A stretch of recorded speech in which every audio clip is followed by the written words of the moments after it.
Muling pinatunayan ng Southeast Asian Games medalist sa Juanito Jose ang kanyang dominasyon sa home floor matapos yan makamit ang gintong medalya sa Philippine National Fencing Open Leg 1. Ang naging susi ng kanyang tagumpay, alamin sa report ni teammate JB Cunyo.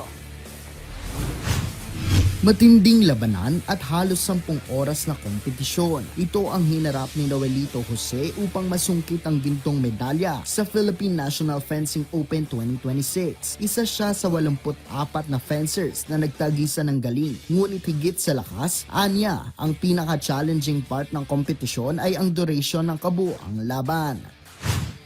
Challenging is, medyo nagutom ako. Though ina-expect ko naman talaga na matagal yung laban, pero parang siguro mas naubos kasi yung saging na nabaon ko.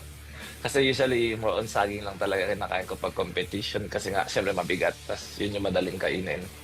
Tapos, yun syempre for competition, diba saging naman talaga. Expected kong matagal pero hindi abot ng 10 hours, so sabi ko, yun lang naman. Aminado si Jose na kailangan niyang paghandaan ang bawat kalaban dahil hindi sapat ang pagiging number 1 sa national rankings, kundi ang tuloy-tuloy na pagtitiwala sa sarili at matinding paghahanda. Pinagandaan ko naman yung competition talaga na kahit sabihin mong matagal na akong number 1 sa Pinas, syempre hindi mo pwede isipin na mas magaling ako palagi sa kanila. Siyempre, kailangan kong paghandaan sila kasi nagte-training din naman sila. Hindi lang naman ako nagte-training. So, ayun. And then, siguro tiwala rin sa sarili. Malaki rin ang naging papel ang kanyang mga coaches, lalo na matapos ang kanyang heartbreak na silver medal finish sa nakaraang Southeast Asian Games sa Thailand. After SEA Games, medyo nagkaroon kami ng break. Tapos, more on yun, nag-rest din talaga ako kasi syempre from heartbreak din sa SEA Games, di ba, na dapat kasi gold yun, naging silver.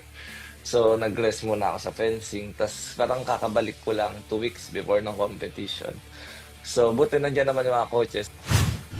Sa kabila ng pressure bilang top-ranked fencer ng bansa, nananatili si Jose na mapagkumbaba at pinipiling mag-focus sa proseso, hindi sa resulta. Ngayon, nakatuon na ang kanyang paningin sa mga susunod na international tournaments, kabilang ang Switzerland at Colombia World Cup, pati na rin ang Asian Games sa Japan. Samantala, may mensahe naman si Jose para sa mga bagong henerasyon ng Filipino fencers.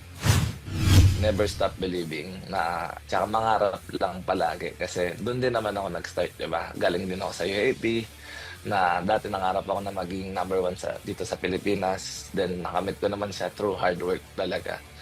Tsaka tiwala lagi sa sarili, sa coach, tsaka yun na, kay Lord na makayanan mo lahat ng training kasi hindi naman din talaga siya madali.